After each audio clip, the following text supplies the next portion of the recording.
Neptune is where your soul seeks God, but settles for a savior, until the fog lifts and nothing is left but truth.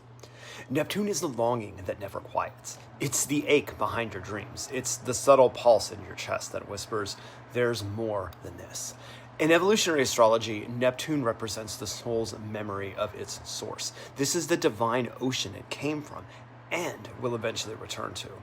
But while it carries the frequency of union, it also brings distortion, projection, and the collapse of ego-based structures. Jeffrey Wolf Green taught that Neptune correlates to the right brain. This is the archetype of timeless, the sacred, the mystic.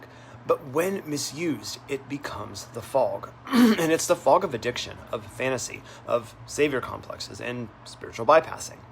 Neptune is the most beautiful illusion you'll ever believe, and the most painful one you'll eventually have to let go of. In the book Whispers from Eternity, Jeffrey Wolf Green describes the Neptunian impulse as the soul's prayer to return to its essence. But the soul, it forgets. And instead of turning inward, a lot of times it reaches outward. And a lot of times it's projecting its longing for God onto others, like, spiritual teachers, substances, ideals, or even imagined futures.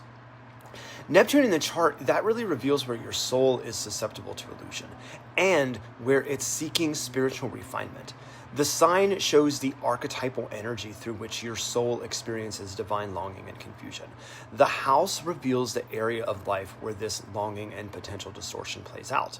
And the aspects Neptune makes, especially those to the moon or Venus, Mercury, Pluto, or the nodes, that's going to reveal deeply where these patterns are woven into your karmic and your emotional body. So, for example, a Neptune square the moon, you may have grown up emotionally confused, emotionally enmeshed, or maybe spiritually distorted.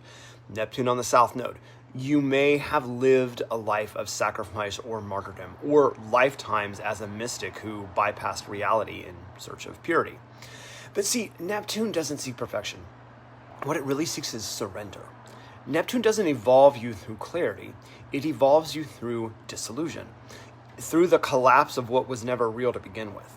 And that's why Neptune transits feel like you're being swallowed, like walking through water with no floor, like heartbreak with no name. But in that heartbreak, in that disorientation, the soul is unhooking from the illusion, from the control, from the ego, from the grasping. Now, the highest expression of Neptune is compassion without martyrdom. It's intuition without delusion. And it's faith without the need for proof. It's the soul's ability to know something sacred is guided in it, even if the path disappears underfoot. Neptune will break your fantasy, but only so you can touch what's real. It will tear down the illusion of separation so that you can remember you were never separate to begin with. So if you've ever felt like you were longing for something just out of reach, if you've ever mistaken a person or a dream or a role for salvation, if you've ever been cracked open by love that didn't last or visions that faded into fog, that wasn't failure. That was Neptune doing what it came here to do for you. It came to remind you that nothing external can ever replace the divine within you. And when you finally surrender, not in defeat, but in devotion, you open the channel. That's when Neptune becomes the sacred whisper, the direct line home. So I want to know, what is your Neptune placement? And really, how has your soul tried to escape or dissolve or to merge? Drop your Neptune sign or house in the comments. Share the illusion that you're breaking, or maybe the longing that you're learning to trust. And also, please tag a friend who walks between worlds. Let's talk about dreams. Let's talk about disillusion, and let's talk divine remembrance. Because Neptune doesn't just dissolve the ego. It opens the doorway to eternity, and it is whispering. Can you hear it? Can you hear Neptune whispering? Satnam.